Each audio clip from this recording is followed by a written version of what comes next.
उनका पूरा नाम सैम होरमुज जी फ्राम जी जमशेद जी मानिक शॉ था, लेकिन इतिहास से लेकर अब तक शायद ही कभी उन्हें इस नाम से पुकारा गया। उनके दोस्त, उनकी पत्नी, उनके रिश्तेदार, उनके अफसर या उनके जानने पहचानने वाले उन्हें सैम कहकर पुकारते थे या फिर सैम बहादुर। भारत के जनरल रहते हुए मानिक शॉ एक बार जब पाकिस्तान गए तो गवर्नर हाउस के एक कर्मचारी ने सिर पर बांधा पगड़ी जैसा साफा उतार कर उनके कदमों में रख दिया था। ऐसा क्यों हुआ, यही बताने के लिए हम आज हाजिर हुए हैं। नमस्कार, मैं हूं सिद्धार्थ और आप देख रहे हैं जागरण.com। आज है 3 अप्रैल और आज ही के दिन 1914 में पैदा हुए थे भारत के पहले field marshal Sam Manek Shaw.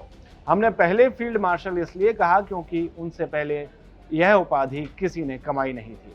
अब किस्से पर लौटते हैं। बात 1971 की है, जब भारत पाकिस्तान युद्ध के खत्म होने के बाद पाकिस्तान के हजारों युद्धबंदियों को भारत लाया गया और उनके लिए बंदी शिविर बनाए गए। मानेक शॉ सभी शिविरों में जाते और युद्धबंदियों से मुलाकात करते और उनसे पूछते कि क्या उन्हें कोई दिक्कत तो नहीं है। युद्धबंदियों में एक पाकिस्तानी कर्नल भी था। उसने मानेक शॉ को देखा तो उनसे कहा कि सर, यहाँ दिक्कत तो कुछ नहीं है, लेकिन अगर आप एक कुरान की प्रति दिलवा दें तो बड़ी मेहरबानी होगी। मानेक शॉ ने राजपूताना राइफल्स केंद्र में एक आदमी को भिजवाया। वहां एक मुस्लिम टुकड़ी थी। उनसे कुरान लेकर मानेक शॉ ने उसी शाम ही पाक कर्नल तक पहुंचा दी। उनके व्यवहार को देखकर एक पाकिस्तानी कर्नल बहुत प्रभावित हुए और उनसे बोले, मैंने आपके बारे में बहुत सुना है और मुझे अफसोस है कि आप मेरे कमांडर नहीं हैं।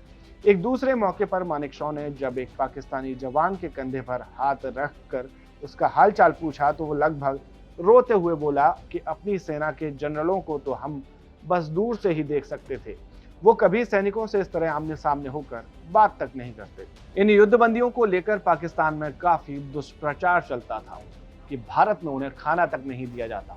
ऐसे में एक दिन मानेक शॉ के साथ एक घटना हुआ यूं कि लाहौर में दुनिया के तमाम आर्मी चीफ्स की मीटिंग हुई। इसमें हिंदुस्तान से जनरल मानेक शॉ को भी आमंत्रित किया गया। पाकिस्तानी फौज ने लाहौर गवर्नर हाउस में भोजन का आयोजन किया था। भोजन के बाद मानेक शॉ को बताया गया कि गवर्नर हाउस के कर्मचारी उनसे मिलना चाहते हैं। मानेक शॉ मिलने पहुंचे तो एक पाकिस्तानी कर्मचारी ने अपना साफा सिर से उतारकर सैम के कदमों में रख दिया। जब उन्होंने इसका कारण पूछा तो उस आदमी ने जवाब दिया, सर, मेरे 5 लड़के आपकी कैद में हैं, वो मुझे खत लिखते हैं। उन्होंने लिखा कि आपने उन्हें कुरान दी, उन्हें चारपाइयां भी मिली हैं, जबकि आपके अपने कई सैनिक जमीन पर सोते हैं। अब मैं किसी पर विश्वास नहीं करता जो कहते हैं कि हिंदुस्तानी खराब होते हैं। यूं तो कई किस्से हैं सैम के बारे में सुनाने के लिए, लेकिन आप कौन सा सुनना चाहते हैं ये हमें कमेंट बॉक्स में जरूर बताएं और देखते रहें जागरण.com। नमस्कार।